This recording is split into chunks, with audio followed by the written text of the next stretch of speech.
This is it, folks. The culmination of all the knowledge I've attempted to share with you has led us to this point. It's time to talk about building skill games.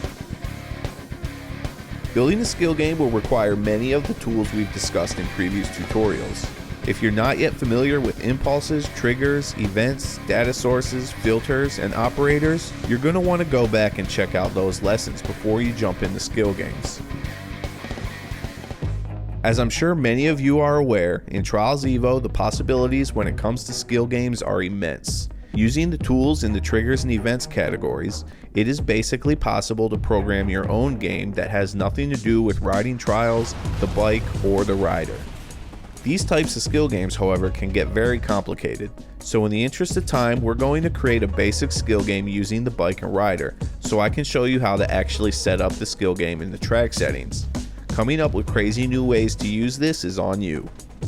We're going to build a hill climb skill game. For those of you who are not familiar with Trials HD, the hill climb skill game is simply an uphill track, and the goal is to get as high as you can. The rider who reaches the highest point is the winner. There is an example of this type of skill game in the example tracks that you can load up in the editor through the start menu. I've already built the basic logic to score the game, so I'll just quickly describe what is happening here.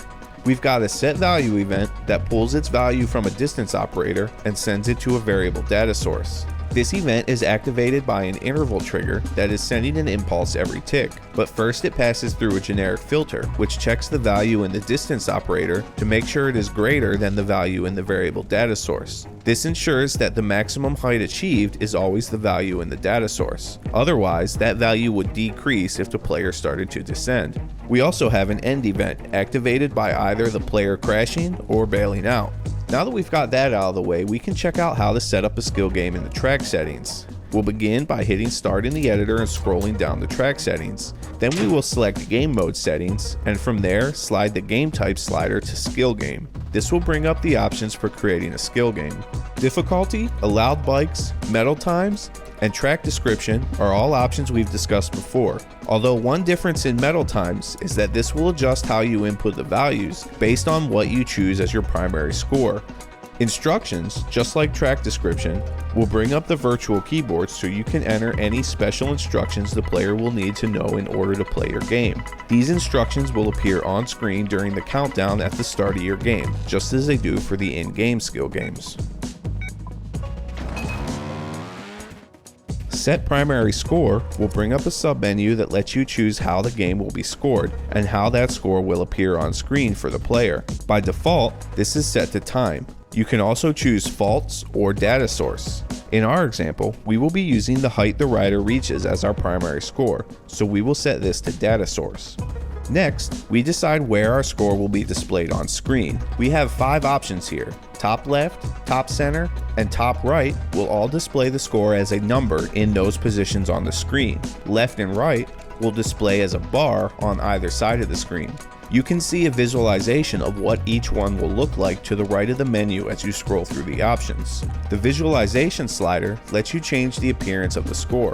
For the numerical scores, the options will be different shapes for the black frame that the score appears in. For the left and right, it will change the color and shape of the bar.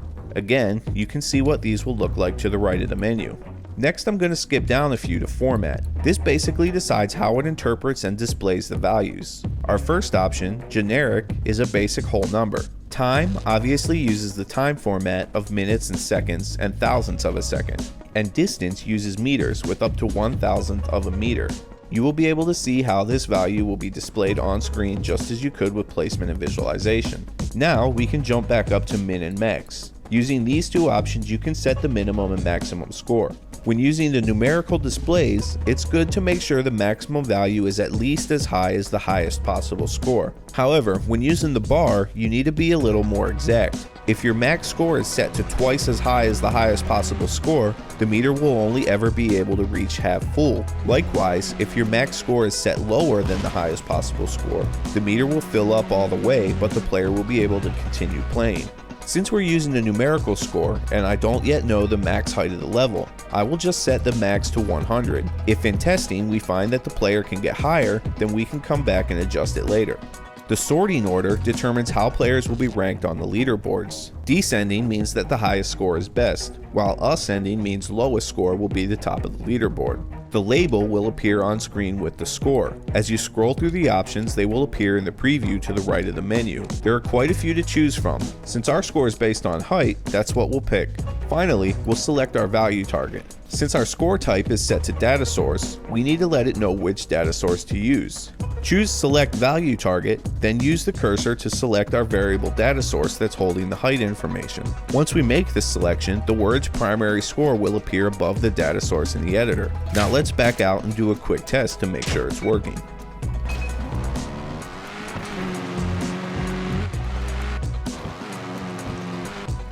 We still have some more options in the track settings, so let's go back in and check them out.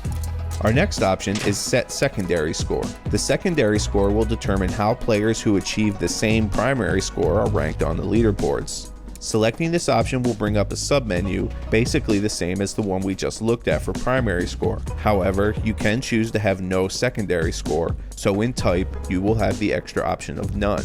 For our example, a good secondary score is time, so I'll set that. I'll place it in the center and change the visualization to the rectangle.